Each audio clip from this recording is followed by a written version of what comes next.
Parce que nous savons que les partenaires sont déployés sur le terrain. Selon les résultats de l'enquête sur l'état du système de santé dans les régions du Nord-Ouest, Sud-Ouest et de l'extrême nord de 2018, 14 000 personnes meurent du VIH et de la tuberculose dans ces zones.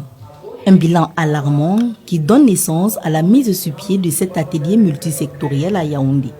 Celui-ci est tout d'abord centré sur l'analyse de la situation santé dans les zones en crise au Cameroun et sur la présentation des principales causes de la hausse du taux de mortalité du sida et de la tuberculose dans les dites régions. Et déjà, on peut énumérer quelques obstacles, notamment la stigmatisation et la discrimination liées au VIH-Sida.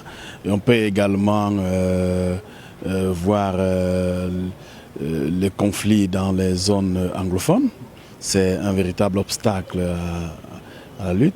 Et bien évidemment, la pauvreté. Ces consultations multiparties organisées par le Fonds mondial interviennent dans le cadre du soutien intensif dans la lutte contre ces maladies virales. Sur le programme VIH et tuberculose, on avait avec le gouvernement identifié la possibilité de faire un passage à l'échelle significatif sur le nombre de patients sous traitement pour ces deux maladies.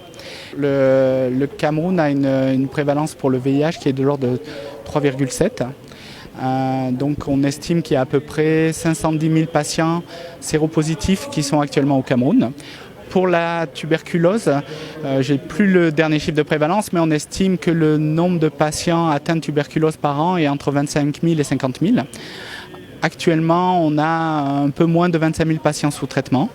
Donc tout le travail qui est fait sous les subventions, c'est s'assurer que les 25 000 personnes manquantes puissent accéder au dépistage et au traitement. L'objectif de cette rencontre est d'élaborer un programme quinquennal visant à sélectionner les obstacles liés aux droits humains qui entravent l'accès de ces personnes aux services publics. Ils ne sont pas des êtres entièrement à part. C'est que nous, à l'Affirmative Action, on essaye de donner justement des services à ces personnes spécifiques-là, de les conforter et de leur rassurer sur le fait qu'effectivement, en tant que Camerounais, elles ont droit à avoir au même type de services. La Cameroun National Association for Family Welfare, CANAFAR, a été sélectionné par l'ICN du Cameroun comme le bénéficiaire principal de la subvention relative à la composante communautaire VIH, volet prévention pour la période de 2018-2020 auprès des populations clés et vulnérables. Mais ils ont des problèmes de dispensation des tests.